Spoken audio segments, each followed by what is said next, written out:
ñëpp ko war a def sans exception. d'accord dañuy jàll ci deuxième point bi ñëw ci sortie yi nga xam ne Amadou Ba yëngu na de. Thierno Alassane Sall daana yëngu sax waaye Amadou Ba yëngu na Thierno Alassane Sall yëngu na. critiqué fortement li nga xam ne moom moo di sortie premier ministre bi.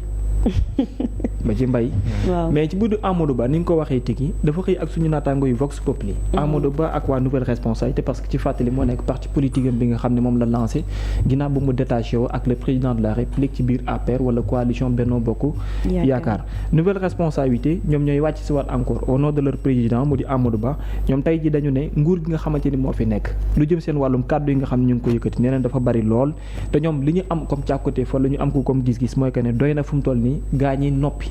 te wàññi wax ci ndax nee nañ wax amul fenn foo xam ne fu ñu mën a jëmale la te ñu indi une efficacité ci li nga xam ne moo nekkoon la ñu diggee ak li nga xam moo di espoir bi askan bi am jëmale ko ci ñoom mu yokkaat ci ne lu jëm ci wàllum tension yi tey jii dafa bari lool ci secteur yoo xamante ni am na fa loolu nañ wàññi wax ji fas yéene régler ko difficulté yi mu ngi faral di gën di persister ñëwal li nga xam ne moo di pouvoir d'achat bi ak chômage ndaw nga xam ne ñoo di ndaw ñi loolu tam nañu wàññi wax ji te indi ci une solution dal jëjaakat ne fonctionnement des services sociaux de base tamit dund loo xam ne encore une fois dafa laaj beneen soutien goo xam ne gu war a am la jëmale ko ci wàllum filière yooyu la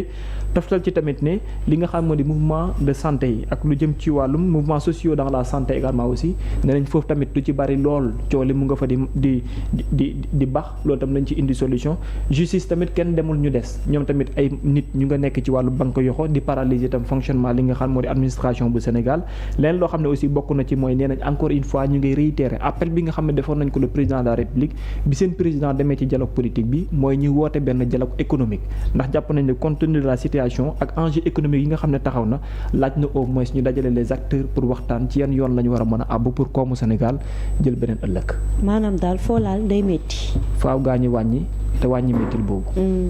Diallo sorti Amadou Ba bi ak ki nga xam ne moom moo di Thierno Alassane Sall da nga yaakaar ni désaccord la carrément dañu àndul ci doxalin bi wala rek dañu bëgg positionner seen bopp politiquement ban njàngat gi ci am. waaw man dama jàpp ne opposition bi yenn opposants dañoo nekk dans la bataille du chef de l'opposition moom la ñuy positionné wu nii mais pour man fondamentalement opposition bi tollagul fu muy mën a apporter quelques défis d'ailleurs loolay chance wu ñi nga xam ñoom ñoo jiite ba fii nii mooy ba léegi nii opposition bi am nay opposants yu góorgóorlu mais tollaguñu ci niveau boo xam ne ni dañ leen sonal. boo xoolee véritablement lii sonal le premier ministre Ousmane Sonko parce que fu mu toll nii moom moo gën a moom la ñuy kii attaqué moom la ñuy kii ak yooyu c'est plus à l'intérieur qu'à l'extérieur te à l'intérieur mën nga ko jëlee de deux ordres du point de vue administratif wax na la ko nee na chaque jour combat la kon am na combat dafay am mais loolu mën na ko gérer te def si sonn le premier ministre boo ko xoolee il se donne à fond 100% ragalul front il est sur tous les fronts pendant ce temps le président moom mi ngi déroulé les autres ministres ñu si bari gisoo leen donc à lui seul dafay dékku lu bare avec ses tâches quotidiennes dafa nekk loo xam ne ni boo xamee nit boo ko déggee mi wax da ngay sentir ne kii de l'intérieur maanaam ndëgërlaay bi waroon am de l'intérieur des na fa mais bi gën a garaaw mooy wàllum politique bi si boo koy observer da ngay xam ne de l'intérieur aussi ñi ko waroon dooleel dëggantaan yenn saa ñoom ñoo koy exposer ñoom ñoo koy sonal xoolal fu mu toll nii Pastef lu mu am yëpp mais tu as l'impression que bu dul Sonko amul kenn ku war a dem au front or ñii di dem au front sax xamuñu ni ñuy demee au front dañuy dem au front mais yaakaar ñu ngi koy défendre mais ni ñu koy défendre baaxul wala sax yenn saa yi dañ koy exposer. Or quand on a un leader politique comme Ousmane Sonko bu am li mu représenté ci réew mi ak lu mu doon ci wàllum politique mais kooku waroo ko exposer te de l'intérieur moom il est exposé dëggantaan il est exposé dëggantaan moo tax su ma te am na si loo xam ne doo si mën a xuusagum mais booy observer rek dégg moom ay waxam ngay dégg ba si biir mais da ngay xam ne quand même que la protection bi mu soxla si wàllum politique laay wax waxuma si wàllum ay yoon ak yooyu noonu loolu moom mais protection bi mu soxla moom si wàllum politique en tant que chef de parti bu mel ni Pastef par ay premier ministre mais dafa des lu bare te boo moytul après leen nar a dal te opposition wax naa la amu ko fi maanaam pas opposition amu ko fi am nay opposants yu dëgër yoo xam ne ñu ngi kuréel yu fi nekk mais je veux dire sonalaguñ ko mais bu nekkee mi ngi sonné nii ça veut dire que li koy sonal nekkul en face mais mi ngi de l'intérieur. à l'intérieur. te loolu ku min sa xuloo yab la te dafay commencer di am. di banal yenn wax yi après da nga koy analyser si moom ay waxam. mais tout de même nan la le premier Ousmane Sonko mu ne dund lu mel nii si koo xam ne yaa ngi jàpp ne jox nañ ko pouvoir yëpp or da lay wax ne que mais. day jànkonteel yoo xam bu nekkoon ne ni ñu présenté noonu lañ ko joxee pouvoir noonu lañ ko joxee pouvoir yi. mais du demee noonu. mais du demee noonu parce que nit ki mënul am benn légitimité bi am benn engagement bi ba pare dans la réalité leneen dem c'est parce que si biir am na si taxawaay boo xam ne nii dafa des. loolu nag mën a koo xuus léegi nii mais bu demee ba si kanam ay mbir dafay gën a leer en tout cas daal li ma jàpp mooy. du point de vue taxawaay bii Pastef war a am politiquement des na lu bare si bouclier bi ñu war a def autour du président de leur parti moom mooy dem au front moom mooy protéger ñëpp mais qui le protège politiquement moom. c'est aussi une question. qui le protège politiquement. au contraire yéen saa gis ni ku yaakaar daf koy défendre mais il l'expose carrément sax daf koy exposer quoi daf koy exposer. carrément looloo fi am quoi. moo tax ma gisee yenn saa nit génn waaye diw wax na lii diw wax na lii diw mais après mais quand même mettez-vous à la place de Ousmane Sonko c'est am na doo mais dangay naan mais ñii lan moo tax ñuy crier victoire parfois tu cries victoire alors que yow voilà. bii contre son camp. yaa ngi def mais du bii contre son camp kese baabu mais nañu wax dëgg baabu je disais Ousmane Sonko mais li mu représenté politiquement si réew mi. mais ngay waxandin mu bala fa yow di dem ci Sonko. yow nga koy fàttali loo xam ne ñëpp xam nañ après nga ne yaa gañe nga wax dëgg. mais quand même ñu ngi exposer le président Ousmane Sonko politiquement ñu ngi koy exposer te wax naa ko sànq ku miin sa xuloo yab la. te am na si loo xam ne ni day Ousmane Sonko ak yooyu warul en tout cas bu nekkee ne si biti lay jóge loolu noonu c'est gérable mais bu nekkee ñu ngi koy affaiblir de l'intérieur di marquer ay buts contre seeni ay camp mais je dis que là da ngay ridiculiser sa bopp ridiculiser ton parti ridiculiser sa président parti alors que là waroon na beneen taxawaay boo xamante ne moom moo si am politiquement instant opposition la leer day topp rek day profiter d'une situation. réaction mais tollaguñ fa mun nam nag lii ñii amagul 2 ans la on peut comprendre l'opposition mun nam lii ñii amagul 2 ans la parce que à moins de 2 ans quand même il est difficile de s'opposer à un régime bi doogaa toog rawatina loolu mais là le premier ministre man véritable adversaire am mi ngi ci biir ay Amadou Ba yi Thierno Alassane Sall ak yooyu noonu Pape Diouf Fall ak yooyu ñu ngi wax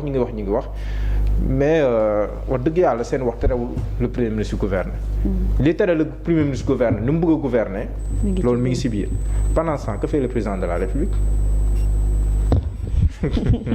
c'est une question c'est une question que je pose c'est vrai que mi ngi voyager di ñëw. ab laaj bu samp la nag premier ministre super fort ak yooyu noonu mais dans la réalité. loo gis quoi dans la réalité là est-ce que dans la réalité il y a des choses qui attestent cela. Bon c'est une question que je pose politiquement nag. xam nga maa ngi lire Madiambal Diagne di am nu mu wax di am nu wax mais booy am lecture di combiner doo bëgg a dem trop vite en besogne mais après da ngay naan mais est-ce que les paroles est-ce que les slogans est-ce que nangam loolu c'est conforme à lii am foog ñu méngale xool fu mu toll nag mënaguma xuus waaye da ngay junj. da ngay junj daal bàyyi waale baar tam gaa yi jékki-jékki baar la fii. da cee gaaw de. te baar dafa xew. dagg la te man damaa ragal gàcce. ba dagg ko. ñu naan la yaa fi waxoon nangam nga naan non contexte ba la. waaw du benn fa ma ko waxee woon du fii. mais en tout cas daal. li ma gis lecture combinée des sorties du PM. la muy wax. boo ko combiné méngale ko la réalité man lu mu ma jox mooy il est affaibli pas de l'extérieur. mais de l'intérieur man loolu la ma jox. ci combinaison bi ma def lu bare xooloo wax li mu waxoon campagne yi ci législative ya wax ya mu waxoon la mu mujjee wax Chine la mu wax keroog te ñett yëpp xam nga bee campagne mënoo nga ne période de tension la woon. Chine mu waxee ko neneen ci reetaan quoi. mais fii mu wax ko ci ab dal boo combiné ñett yooyu na ci ñett temps yu bokkul am na lu mu lay jox.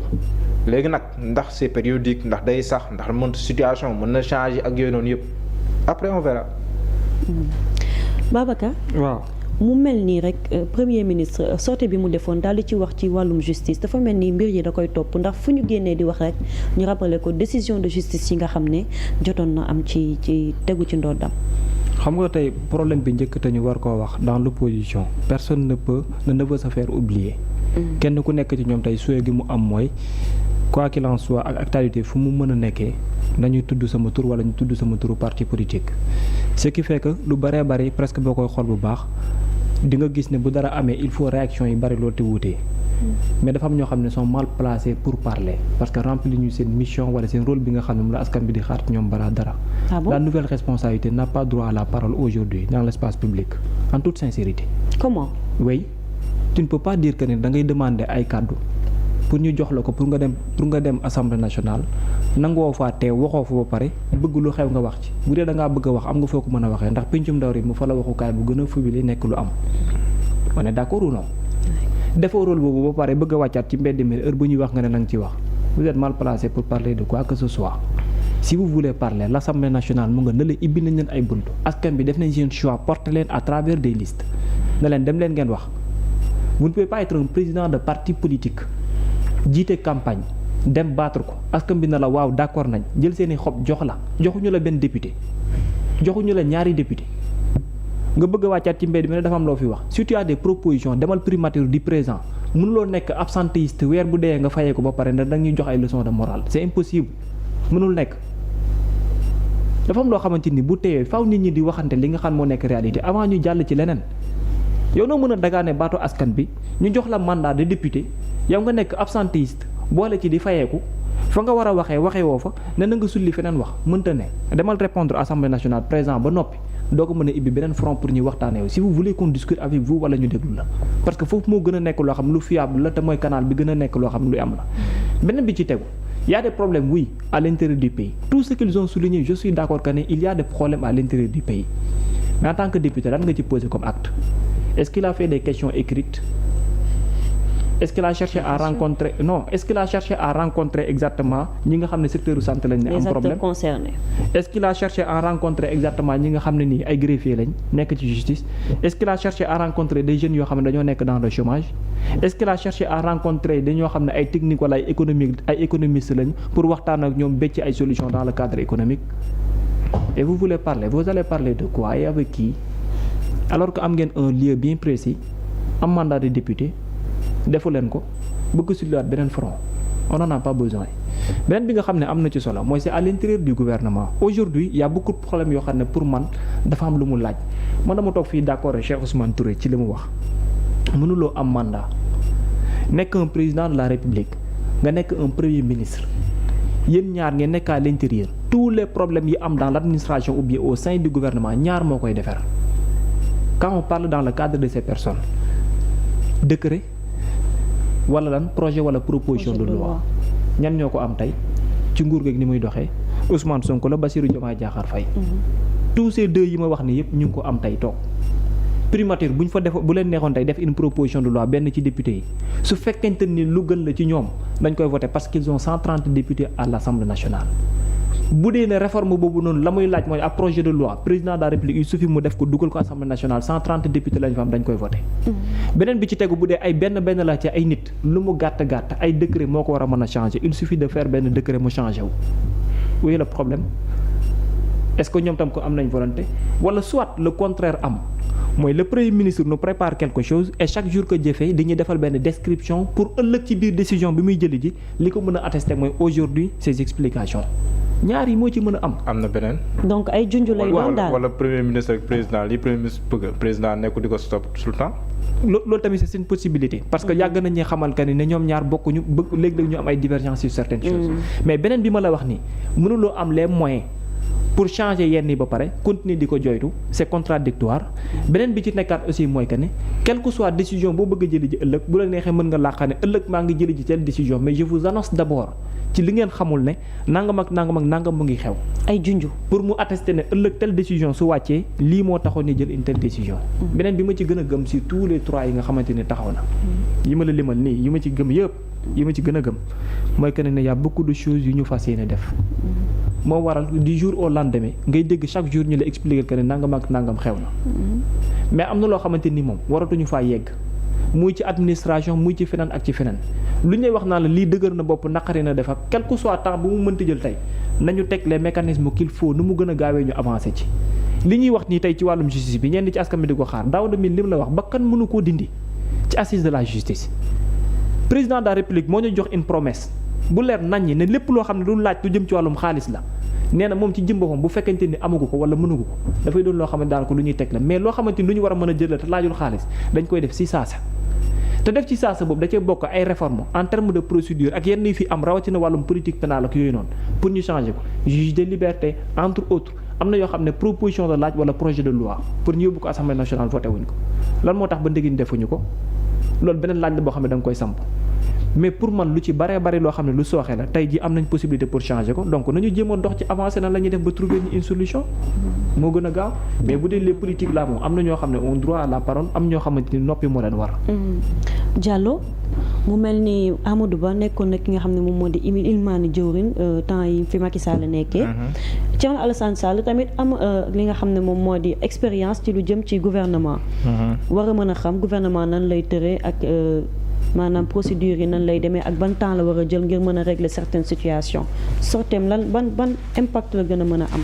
waaw ce sont des opposants ñoom ils sont dans le rôle. jàpp na fépp foo xam ne nii war nañ si mën a attirer l'attention du pouvoir wala fa ngeen baal ma war a critiquer et tout da nga koy def donc loolu je pense que ñoom ils sont dans leur droit en tant que opposants tey tamit loolu la leen di doy léegi nag ndax li ñu wax ça ne tient pas ak yooyu ak ndax aussi war na mën a def écho auprès du gouvernement loolu nag bon la réalité du terrain moom moo ñu koy wax mais quand même opposition moom da ngay gérer li ñu tuddee le ministère de la parole donc wax moom la jagleel ci démocratie donc da ngay wax di wax léegi nag ëpp mu taw boy boor bu ne nga koy ëppee da ngay ëppee fii yenn saa yi nga ëppee ko fee yenn saa yi nga dem ci les questions sensibles sax yenn saa yi ci loo xam ne jàpp naa ne du nu nekk nañ ci war a waxee jàpp naa ne sax du lu war a politique ba di ci wax mais comme da ngay ëpp rek di dem mais ku si nekk aussi acte ngay pose ak askan bi jàngat bi nga xamante ni moom la siy def mais bon des actes de posant moom ku si nekk ak sa droit léegi nag bu nekk am na ay réponses yu war a am man je pense waa Pastef ñoo leen war a tontu si juge n'essaie de leur répondre mais sinon mën na leen jàppee ñuy def seen liggéey rek en tant qu'opposant. waaw ñenn ñi dañoo jar a tontu. le temps n'est plus à la parole mais le temps n'est plus à l'absence. mais le fait que critiques yi di génn di bëri à chaque sortie du premier ministre. nga yaakaar ne loolu mënul fragiliser tey ji légitimité ki nga xam ne moom moo di Ousmane Sonko wala gouvernement am sax ba xam ndax amul yeneen pion yu nga xam ne pion laa ko mën a waxee comme ci biir parti bi ñu nga xam dinañ mën a génn parfois di défendre li nga xam ne ñoom ñoo di seen parti ak seen leader. waaw loolu ci benn côté li nga war a remettre en question mooy l'organisation politique au sein du parti. l'organisation politique au sein du parti te mu nekkoon le fort de Pastef commencé ndànk-ndànk am loo xam ne mu ngi koy perte comme puissance wala comme force au niveau des médias. loolu c'est une réalité boo xam ne bu existe déjà benn bi nga xam ne aussi dina ci tegu mooy la voix qui compte au sein du parti dañu dem ba benn instant boo xam ne benn rek lay nekk su fekkente ni dañoo commencé di nemmeeku benn absence wala yow boo génnee di def ay penalty wala ngay def ay buts contre son camp wala ngay def sorte yoo xamante ni parfois li ñu la doon xaaree waxee woonu mel noonu te dinaa la xam benn affaire dafa am loo xam ne dafay xew fii lu ci bare da ko wàññi ci yenn voix yi au sein de Pastef quand le président de la République a pris la décision de nommer certaines personnes sorties yi nga xam ne yenn ci ay nit ñu am dayoo biir Pastef defoon nañ ko dafa indiwoon benn divergence bi su ko indi mooy waral léeg-léeg am militants yoo xamante ni am na ñu toll woon ci yow mën nañ ko wàññi am ñoo xam ne am nañu toll woon ci kële mën nañ ko yokku loolu dafa am loo xam ne la indi xam nga su boobaa ñoom lan la ñuy xaar benn voix boo xam ne moo am benn suprématie bi au sein du parti commencé di génn pour ñu koy déglu et quand Ousmane Sonko a parlé boo xoolee bu baax ci waxtu boobu noonu dafa ari woon loolu loo xam ne moom la calmé woon te loolu petit à petit ñu ngi continuer di dem maa ngi koy faral di gën a nemmeeku ne li nekkoon fooru Pastef commencé na nekk léegi loo xam ne c'est le contraire léegi bu dara xewee sax dañ naan kilifa gi la ñuy xaar déglu ko moom mu wax pourtant bu njëkk ba dina daan am mais teewul ñenn nit ñi suñu waxaan sax am na loo xam ne mu ngi koy changer kon aujourd'hui l'organisation politique au sein du parti Pastef war na mën a amaat beneen rubrique boo xam ne bu yees moom lay indi beneen bi nga xam ne également dina ko ci tegu mooy parfois aussi il est important de cibler parmi les sorties de Ousmane Sonko les critiques viennent de qui et comment exactement ça se fait li nga xam moo jëm ci wàllum critique yooyu na loolu également aussi am na lu bëree bëri lu mu ci wax mais daal lu ci mën a xew te mu wét bu wóor mooy que ne jàpp naa ne tey laajaat na Pastef ci jëm boppam xoolaat sa communication interne mooy vous avez un leader vous avez un président de parti politique qui est en même temps un premier ministre qui joue son rôle boo xamante ni daanaka ñi ñaari wet la war a mën a nekk bu transversal gérer les actions du gouvernement comme ni mu ko war a coordonner mais mën a jouer également le rôle au sein du parti te loolu pour mu mën a am il lui faut des lieutenants il en a au niveau de Pastef bari nañ lool ñoo xam ne am nañu xam-xam am na li des donc di ko laaj léegi te mu war a mën a am ñoom mooy il faut ñu dem obligatoirement ci beneen réorganisation beneen renforcement wala beneen méthode de communication au sein de leur parti bu leen di permettre muy bañ a laaj sax Ousmane Sonko di bañ di génn di wax ci yenn situation yi pour le protéger en tant que premier ministre mais s'il voit toujours que ne y a nécessité de parler là il est obligé d'être exposé à des critiques un peu partout parce que chaque sortie gu mu def l'opposition va chercher à exister te du nekk kenn parce que ku ne da nga naan su ma waxul ñu fàtte ma kun ñëppay génnandoor di nekk di wax loolu nag pour mu mën a am dafay fekk ne kenn ku ne yaay xool nan nga koy protéger ba bu dara xewee ku ne génn def sortie boppam mais autant ñu ngi koy bàyyi ñi moom kese mooy am voix bi autant muy wax critique yi di bari te chaque sortie noonu lay demee bi ci gën a am solo nag mooy bàyyi xel bu critique amee tam kan mooy critiquer parce que am na ñoo xam ne moom sont placés pour di nga bu yemoon foofu rek garaawul waaw xam nga moo tax au passage may sant ak gërëm Cheikh Bara Ndiaye ak maître Abdoulaye Tall parce que wax dëgg yàlla am nañ taxawaay bu am solo mais parfois da ngay naan mais est-ce que Pastef accéder au pouvoir ba pare mel ni li nekkoon forum da koo ñàkk léegi wala Pastef dem ba xamatul dayoom lan la xam nga loolu tam day am maanaam jën saa tu te poses c'est da ngay posé wu question yooyu noonu mais parce que da ngay gis ay actes yoo xam ne da koy posé nga gis après ñi naan ay justice dafa war a autosaisir ak yooyu mais balaa justice autosaisir yow la mooy sa responsabilité personnelle yow nga dem ci benn barab nga wax ñu tontu la ñu ne léegi na justice ñëw foo loolu rek c'est révélateur benn ñaar yow am na foo toll war a gérer réew ndax war nga nekk dans les petites querelles lu dénk la lu mel nii réew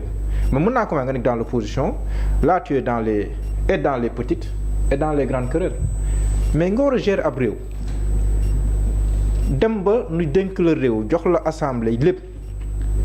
nga war a xool léegi ñaari responsable dafay gàllu sa kaw mooy def ba pare boo defee yëgle mooy wax mooy da ngay poser des actes boo pare nga communiquer or la communication dafa am ay règles yu minimales yoo xam ne nii da nga koy observer booy communiquer mais yow nga tollu foofu noonu yëpp poser acte yoo xam ne nii non seulement day delloowaat réew mi ci benn débat bu stérile boo xam ne nii pas on pensait avoir dépassé ce débat là nga nu ci delloowaat mais de surcroît yaa ngi exposer encore une fois ce leader ci ay kàddu yoo xam ne nii boo amoon benn taxawaay kenn du wax loolu sa leader parce que am na ay mbir yoo xam boo ko defee yow yaa xottilu war ma sa leader ma su ma jàkkaarloo Babacar Kébé mu leer na Babacar Kébé su ma ko waxee lii du ma tontu man ci sama kilifa la jëm wala mu leer na Babacar Kébé lii mooy liñam non su ma demee foofu wala ni ma fay demee man maa xaslu sama leader loolu it non loolu c'est la réalité léegi nag boo defee actes yooyu pare après il y a des conséquences yi nag da nga koy dund da nga koy li ñuy wax ni da nga koy boire jusqu'à la lie mais pas tout le temps justice ak yooyu noonu il faut que ñoom ñu xool seen responsabilité personnelle par rapport à actes yi ñuy def ba pare tamit bañ a di victimiser wu yenn saay parce que mënoo poser acte ba pare après di victimiser wu mënuma dóor Babacar Kébé kurpañ mu rël moom tam mën na ma rël man tam ma nekk fa di victimiser wu naan dóor na ma kurpañ te man maa njëkk a dóor kurpañ non mais ne wax dëgg wala nga dóor Babacar kurpañ mu delloo la kurpañ nga ne léegi na justice ñëw loolu nañu wax dëgg c'est que am na yoo xam ne surtout booy gérer réew yor nguur war nga xam lan mooy say débat lan mooy say këral fu mu doon débat au Sweet Beauté lan la jëriñ réew mi lan lu mu leen di yokk à part polluer le débat ñu nekk fi di waxaat ay wax yoo xam ne nii quand même. delluwaat des années en arrière. ban njëriñ la am. ci jamono jii nii toll nii débat Sweet Beauté ban njëriñ. mais dafa mel ni dafay dellu si souvent. non mais jamono ji mais bu nekkee ñeneen ñoo ak ñoo ko alimenté garaawul bu nekkee ñeneen ñoo ko alimenté garaaw loolu mën na nekk sax arme de défense pour koo xam ne nii jàpp na ne mi ngi situation de faiblesse ak yooyu noonu. mais bu la jënki ab réew da ngay nekk dans les grandes querelles. mooy dans les enjeux majeurs li lay yokkal yow. waaye tu ne peux pas revenir sur des sujets yoo xam te ne nii wax naa ko fi keroog le peuple a déjà jugé. le peuple a déjà jugé le jugement du peuple man dama gëm ne boo ma tegal jugement justice si wàllum politique. tegal ma jugement du peuple man dama jël bu peuple. parce que opinion bi Abdoulaye Wade daan na ko wax procès politique ci opinion bi la nga koy gagné. te ce n'est pas que dans l'opinion mais am nañ si religion wax am nañ ko si lu moo tax ñu siy delluwaat ak yooyu noonu léegi nag boo si delloo. d'autant plus que la justice est due au nom du peuple. te yow yaa yor nguur. mën na am na motivation bu nekk mën na la fa yóbbu mën na am une soif de vengeance wala yooyu noonu yëpp. mais à l'arrivée bu nekkee ne leen rek nga si récolté mooy maanaam ñu sàllaloo sa kilifa. xaw ma ndax loolooy baat bi. sàllaloo waaw yaa ngi gën a exposé sa kilifa. loolu moom c'est une réalité indéniable. léegi nag leen li si topp nag moom baat ak tontu la ku nekk mën nga si am gis-gis.